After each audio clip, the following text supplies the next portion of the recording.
This is your USMNT Abroad weekend update from December 6th to December 8th of 2024. Hello. If you are new here, I'm Filippo and welcome to Tactical Manager TV and welcome to the US Men's National Team Abroad series where every single Monday we update you on how the Yanks did abroad over the weekend. And we are back. We are so back. It's been 3 weeks, or actually maybe 4 weeks since we've done a USMNT Abroad episode because I was visiting the great country of Japan. A beautiful country, great food, great people. They have Pokemon stores like everywhere. You do have to be careful with their toilets because they have like a lot of buttons, and if you press the wrong button, you're gonna get water going up your ass and it can be very bad, very nasty. I'm not saying it happened to me.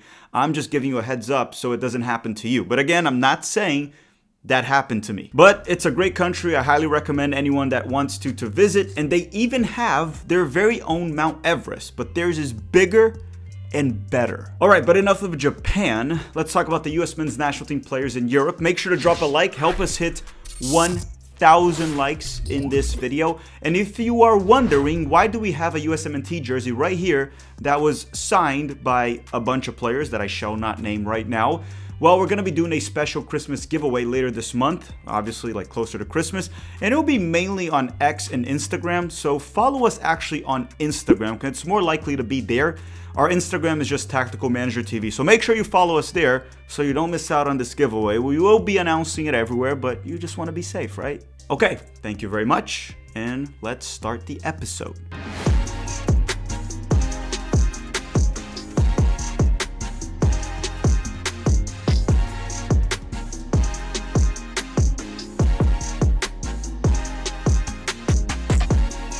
As always, we start with the top 5 leagues in Europe, the first one being the English Premier League. So let's go to England and talk about Matt Turner and Chris Richards from Crystal Palace. And on Saturday, Chris Richards and Matt Turner stayed on the bench the full 90 minutes for Crystal Palace during their 2-2 draw with Manchester City. Now, a little bit off topic because, you know, me and Pep Guardiola were like BFFs, best friends. If you watched our Man City vlog like 2 years ago, you would know that. But I have been enjoying Man City's downfall quite a bit, and I'm not ashamed of it. As a professional hater, I love it like a lot. Next on the list, we have Anthony Robinson from Fulham. And on Sunday, A-Rob started and played the full 90 minutes for Fulham during their 1-1 draw with Arsenal. And look, A-Rob had a very good game, in my opinion. Great defensive game, except for one moment. A-Rob was beat by Saka on the far post after Gabriel Martinelli hit a cross. He has to do better there. But he did get lucky because the goal was disallowed because Gabriel Martinelli was offside earlier in the play. But you know, it was another rock-solid performance from A-Rob for Fulham. Next on the list, we have Tyler Adams from Bournemouth. And on Sunday, Tyler didn't even make the bench for Bournemouth. But let's go through some of the quotes from their manager the past few days because it seems like Tyler is not actually injured. On Saturday, this is what he said. I don't know how Tyler will be in 2 days or how the ones, especially the ones who started both games and played a lot of minutes, will be in 2 days. Probably, we're going to have to make some subs. So essentially on Saturday and Friday, he was already teasing us that Tyler Adams was not going to start for Bournemouth this weekend. But I was expecting Tyler to just, you know, stay on the bench. If he's healthy, you would expect him to be on the bench, even if he didn't play. But Tyler did not make the bench. And then on Sunday, this is what their manager had to say. Tyler has played 2 full 90-minute games this week already. He finished the other day with cramps everywhere, with just a very, very short turnaround. It didn't make any sense to take any risks with him. Okay. But why wasn't Tyler even on the bench? Due to his track record with injuries, this is a bit concerning, but let's wait till the next weekend to draw an actual conclusion because maybe Tyler was just being rested and he's fine and he's going to play for Bournemouth next weekend. But if he doesn't even make the bench for Bournemouth 7 days from now or even less than 7 days from now, that means he's probably injured again. But for now, let's assume that Tyler Adams was just rested. All right, let's leave England and move to the country that literally invented spaghetti with meatballs, and that's Italy. And we're going to talk about the Americans that play in the Serie A. The first two being Christian Pulisic and Yunus Musa from Milan. And on Friday, Pulisic and Musa both started for Milan during their 2-1 loss to Atalanta. Christian Pulisic was subbed out around minute 38 with a calf injury. It seemed to be a contact injury at first, but that's not really what's been reported. At some point, they said it was calf tightness. And I don't know, I'm not a doctor by any means, but usually calf tightness is a non-contact injury, like a muscle injury, right? And then the most recent update, while we are recording this episode, they said that Christian Pulisic will miss their Champions League game during the midweek, and he's going to have an MRI done on Monday to see what's going on with his calf. So I guess by the time you're watching this episode, we might have a better update on what's going on with Christian Pulisic. And if there is one, I will leave a pinned comment in the comment section down below letting you know. And if you do know what happened to Christian Pulisic, let us know in the comment section as well. I was also told by reliable sources that Spicy Jeff offered Christian Pulisic a free calf massage, which Christian Pulisic rejected the offer immediately. I don't blame him. As for Yunus Musa, he was subbed out around minute 90 after starting for Milan, and honestly, I don't know how he did. I stopped watching it when Christian Pulisic got injured, but Musa was doing fine up to the 30th minute. He was playing mostly as a right wing back at times and defending super deep down the right side. Sort of the same role he played when they faced Real Madrid in the Champions League a few weeks ago. Next on the list, we have Tim Weah and Wes McKennie from Juventus.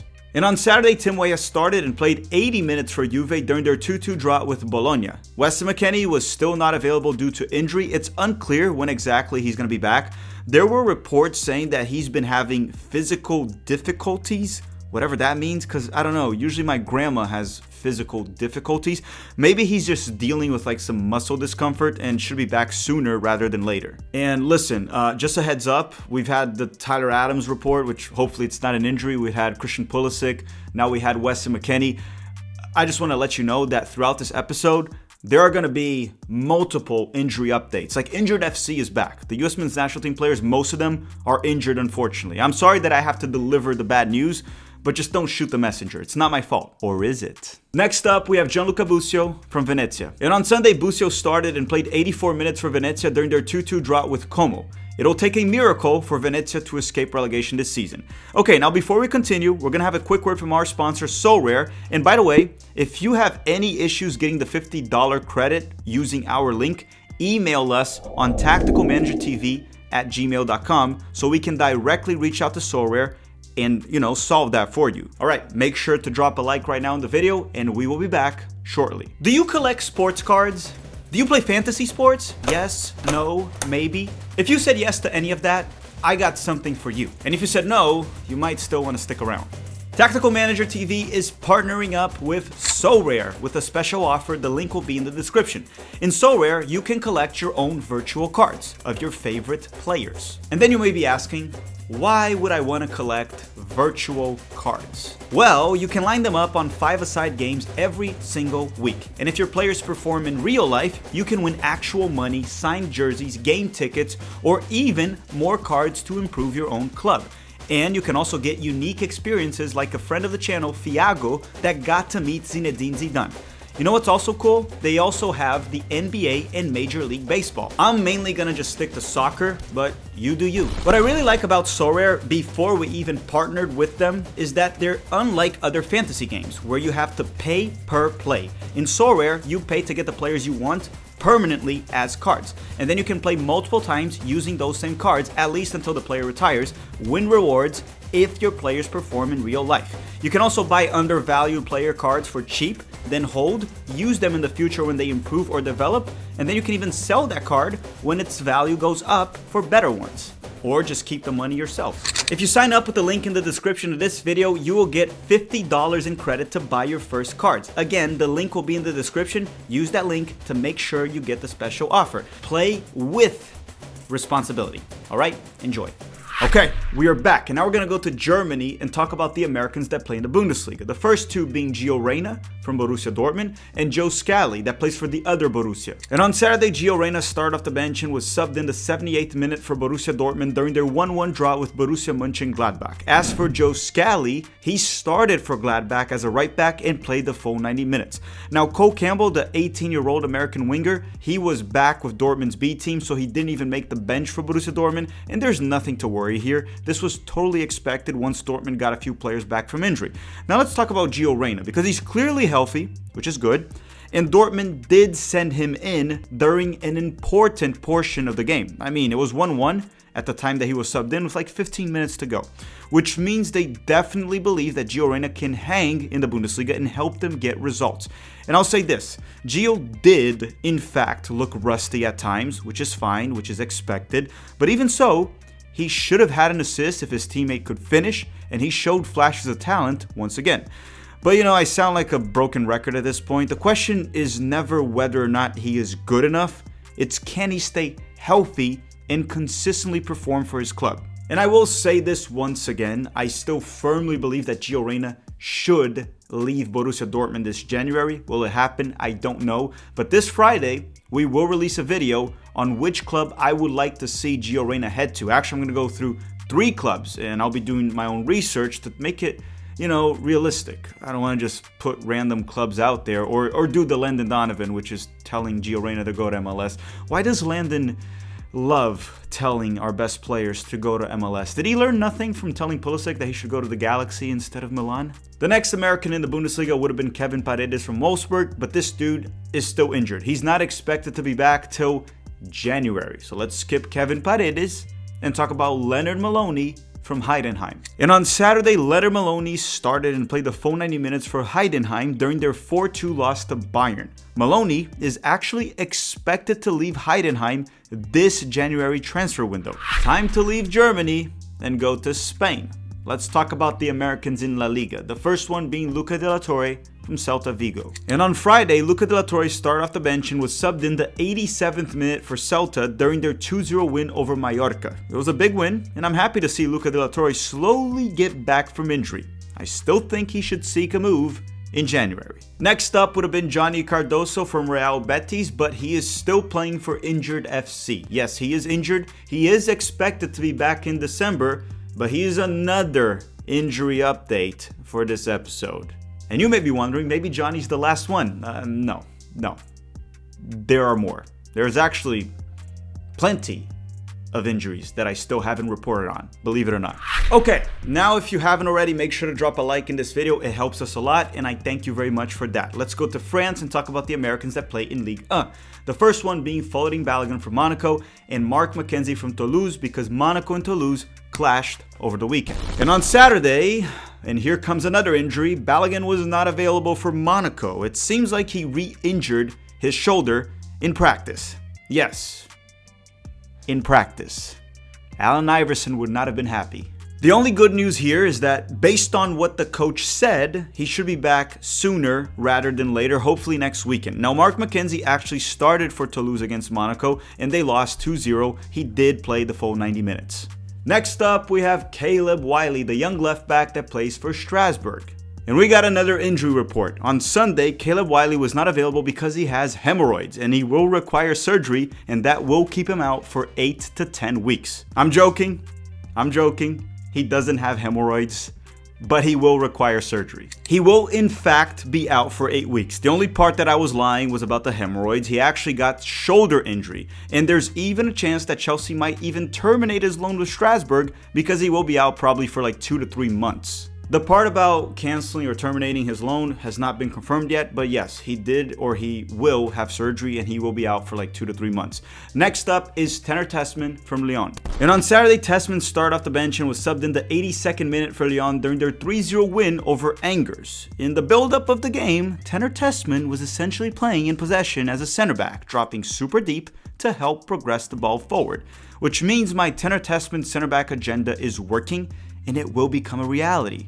It's inevitable, and what you should do is join my cause before it's too late. Time to leave France and go to the Netherlands so we can talk about the Americans in the Eredivisie. Let's start the ones that play for PSV, Richie Ledesma, Ricardo Pepi, and Malik Tillman. Now, I also have good news on Serginho Dest. He's expected to be back next month in January. But let's talk about the ones playing right now. And on Saturday, Pepi, Tillman, and Ledesma all started for PSV during their 6-1 win over Twente. And ladies and gentlemen, we had an American hat trick in the Netherlands. This is quite literally what the founding fathers died for. Tillman, Pepi, and Ledesma all scored for PSV during this 6-1 win. And by the way, this was supposed to be a very tough game for PSV until it wasn't. I mean, Twente is in 5th place, but PSV destroyed them after being down 1-0 early in the game. So Malik Tillman scored their second goal, and it was a scrappy goal with his feet off a corner, but hey, a goal is a goal. Richie Ledesma actually scored a banger, which was their 5th goal. He blasted a diagonal shot. It was a beauty. It was a beautiful goal. Ask anyone. As for Pepi, he scored a nice chip over the goalkeeper late in the game and got an assist earlier in this game where he showed great composure and vision to set up his teammate. Pepi actually could have gotten a brace, but he did waste a 1v1 against the goalkeeper where he also tried to chip the goalkeeper and it didn't happen, but he did bounce back later in the game, scoring that goal that you obviously saw by now. Regardless, he continues to deliver for PSV on a consistent basis. And Ricardo Pepi has been completely outplaying the veteran center forward Luuk de Jong this season. Across all competitions, Ricardo Pepi has 12 goals and 2 assists with only 750 minutes played, while Luuk de Jong has 8 goals, which is less than Pepi, and 4 assists, which is a bit more than Pepi, with almost twice the amount of minutes. He has 1,300 minutes played. Over the past 5 games, Ricardo Pepi actually scored 6 goals for PSV, while also adding 2 assists, while Luuk de Jong has gotten 0 goals and 0 assists over the past 5 games. Luuk de Jong, get ready to learn some MLS, buddy. Next on the list, we still have 2 Americans in the Eredivisie, and their names are Taylor Booth and Paxton Aronson from Utrecht. And on Sunday, Paxton Aronson started and played the full 90 minutes for Utrecht during their 3-1 win over Almere in the Eredivisie. From what I heard, I didn't watch this game, Paxton Aronson was once again very good for the second best team in the Eredivisie. As for Taylor Booth, he stayed on the bench the full 90 minutes once again. He's been having a pretty bad season, to say the least.